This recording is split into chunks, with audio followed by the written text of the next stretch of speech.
As some of you may know, I have been living in Japan for a long time. 9 years to be exact. And in that time, sometimes I can tend to feel like I've done it all. And in a country where there's as much to do as there is here, that's a big statement. But then, out of the shadows, arose one place so legendary that it could only be contained on the original grounds of Nintendo's headquarters. In the legends they speak of the Nintendo Museum.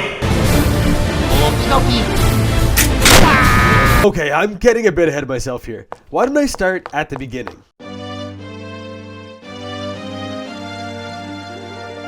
My absolute favorite part about this museum is that they have console prototypes and all kinds of pieces of Nintendo's history that we've never seen before. But I'll get to that in just a sec. First, I want to explain how to actually get tickets to the museum. The first thing you need to know is that the Nintendo Museum is awesome. So awesome, in fact, that it's actually quite hard to get in. Here's how it works. Every month there's a draw to decide who will be lucky enough to be able to buy tickets. That's right, you can't buy them upright, you have to apply to buy them. The website shows you how popular each day is and how many people have already applied for that specific date, so I recommend trying to get in somewhere where no one else has tried yet. Or at least a day with as few people as possible. You can see how many people have applied by the number of people in this graph. And at the end of the month, emails are sent out to decide who's the winner. And you'll have about a week to sign in and buy your tickets. Now the catch is, these drawings are done 3 months in advance, so you have to plan your trip well in advance. Now if you're willing to do all that, the reward is well worth it. I made a YouTube short detailing the museum's layout, which you should totally go check out by the way, but I'll run through it a bit here just to get you caught up to speed. By the way, I filmed all this with the intent to only make YouTube shorts about it, but now that I'm making a feature-length video, I've kind of had to be a bit creative with the editing. I digress. And before you ask, you're not allowed to get any footage up there, so I'll have to do my best to explain what I saw. And it was beautiful. They had every Nintendo console ever released and multiple versions of them at that. We're talking childhood classics like the Atomic Purple Game Boy Color and even regular plain consoles too. You know that giant Game Boy with the black and white screen you had as a kid? In a museum! That tattered beat up SNES you played at your best friend's sleepover? In a museum! Your old sun-faded NES controller that belonged to your chain-smoking uncle that your cat threw up a hairball on? Oh, actually that one can stay outside. As a collector, I was losing my mind seeing all these different games across the decades just sitting there, perfectly preserved. And not only that, being respected and adored fondly by the masses. It did my heart good. There was even a little graph next to each section explaining how well it sold in each region, and almost every time North America was the biggest market by far. It's hard to explain exactly, but living in Japan these last 9 years, I've noticed that they don't always seem to have the same adoration for retro games as we do in the West. But this place changed all that. Everyone was there for the same reason, and we all enjoyed it equally. But nothing could have prepared me for what came next. I couldn't make this up if I tried. Deep in the furthest corner of the museum, behind a glass wall with no prior warning, I found an entire room full of Nintendo prototypes. I reached for my phone so fast before I remembered that you're not allowed to film up here. I wish so badly I could have taken a picture, but I'll have to do my best to recall what I saw there. Early versions of the Super Nintendo, which actually had volume sliders on the side. Prototype GameCube controllers, which some of them were so early they were actually made of what looked like to me, clay. Game Boy Advances with the button layout reversed. Wii Fit balance boards that were circles instead of rectangles. DS prototypes that looked like they were something out of a sci-fi movie. Super Nintendo controllers with the start and select buttons slanted in the opposite direction. And I wish I could remember more, but memory is a fickle thing.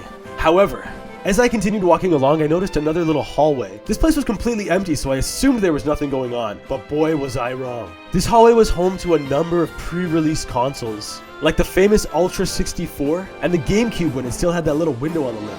They had the pre-release green Wii, the silver Game Boy Advance from all the promotional materials, and even the first DS that Reggie ever pulled out of his pocket at E3. I was amazed that nobody was here gawking at these things like I was. This sort of thing is exactly why I personally wanted to come here in the first place. But I think for the masses, the main draw of the museum is the downstairs arcade, and I have to admit, that was a lot of fun too. Plus, I was able to get footage down there, so let's have a look.